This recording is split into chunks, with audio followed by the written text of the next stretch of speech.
Haleluya. Shalom alaikum. Berjumpa lagi dengan saya pada perenungan hari ini tanggal 8 Mei 2024. Saudara, kembali saudara di pagi yang cerah ini, jangan lupa kita tersyukur dalam doa kepada Tuhan Allah kita, dan berilah senyuman dan sapaan kepada sesama kita. Kita awali perenungan pagi hari ini dengan tanda kemenangan kita. Dalam nama Bapa dan Putra dan Roh Kudus. Amin. Hidup dalam pimpinan Roh Kudus.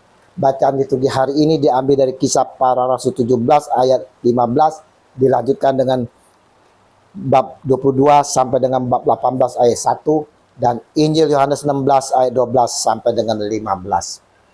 Saudara-saudaraku yang terkasih di dalam kasih Kristus, sering saudara kita yang mengakui diri sebagai seorang Kristen, pengikut Kristus, telah menerima Roh Kudus di dalam kehidupan kita.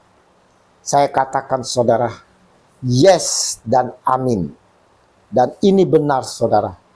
Karena saat kita dibaptis di dalam nama Bapa dan Putra dan Roh Kudus, kita telah menerima Roh Kudus. Dan kita pun telah bersatu dengan Yesus dan menjadi keluarga kerajaan Allah.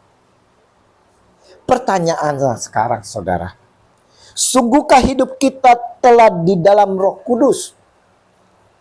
Seberapa besar kita membiarkan roh itu bekerja di dalam diri kita? Kadang sekalipun kita mengaku bahwa Roh Kudus ada di dalam kehidupan kita ini saudara, kenyataannya saudara, jujur saudara, kita tidak memberi ruang baginya untuk bekerja dalam memimpin kehidupan kita. Hidup kita yang telah dibaptis masih dalam kegelapan. Hidup kita tak menjadi lebih benar, tidak menjadi lebih baik saudara. Kita sukanya menghakimi sesama kita.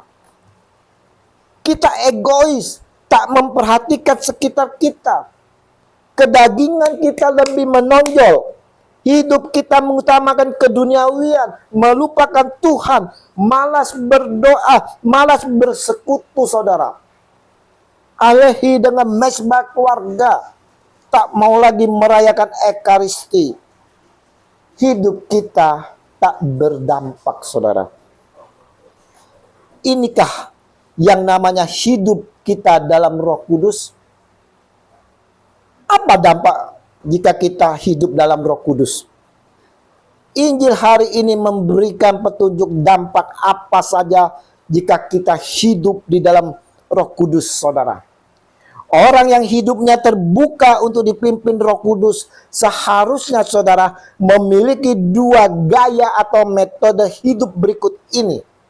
Yang pertama saudara, hidup dalam kebenaran. Kehadiran Roh Kudus dalam diri seseorang berfungsi sebagai penolong bagi orang itu untuk mengenali akan kebenaran-kebenaran yang Allah ajarkan.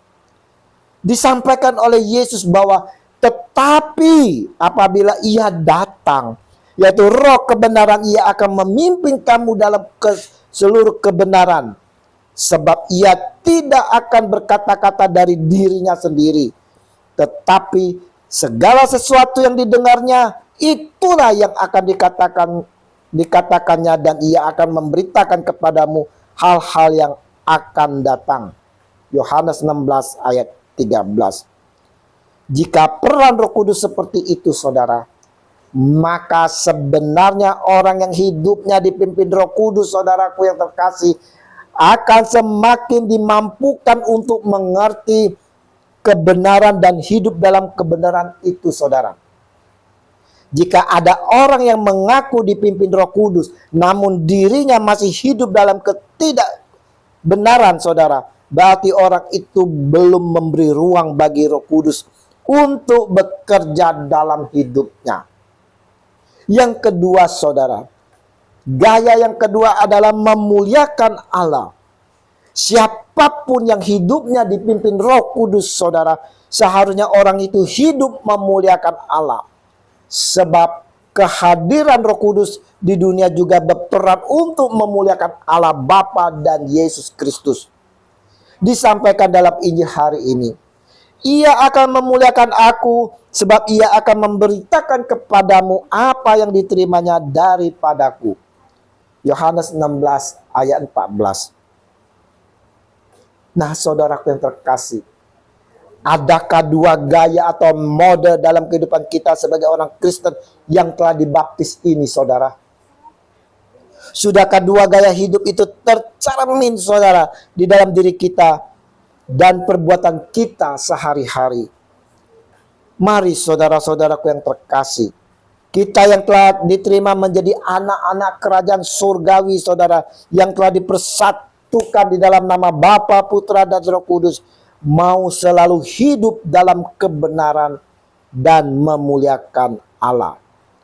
Hari ini, saudara, Yesus memberikan sebuah jaminan abadi kepada kita. Segala sesuatu yang Bapa punya adalah aku punya. Sebab itu aku berkata, ia akan memberitakan kepadamu apa yang diterimanya daripadaku. Haleluya.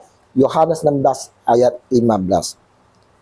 Apakah saudara, kita bisa menerima sabda ini sebagai jaminan sabda yang hidup dari Tuhan, yang hanya ada kata di dalam diri kita, di dalam hati kita, ya dan amin. Hari ini Yesus meminta kita untuk menyerahkan diri kepada Dia, dipimpin oleh Roh Kudus untuk mengalami kebenaran. Kebenaran sabda itu sendiri, saudara. Bersediakah kita, saudara? Jaminan itu pasti akan menjadi milik kita, saudara, kalau kita mau menyerahkan kehidupan kita di dalam pimpinan Roh Kudus. Tuhan Yesus, Engkau adalah jaminan hidup kami. Jaminanmu adalah kekal abadi selamanya. Aku bersyukur mempunyai Allah seperti Engkau yang memberi aku jaminan sepenuhnya. Curahkanlah senantiasa Roh Kudus kepada kami, agar kami semua mampu menjalani hidup ini dalam kebenaran Engkau dan selalu memuliakan Engkau ini dan sepanjang segala abad. Amin. Dalam nama Bapa dan Putra dan Roh Kudus. Amin. Shalom Alehim.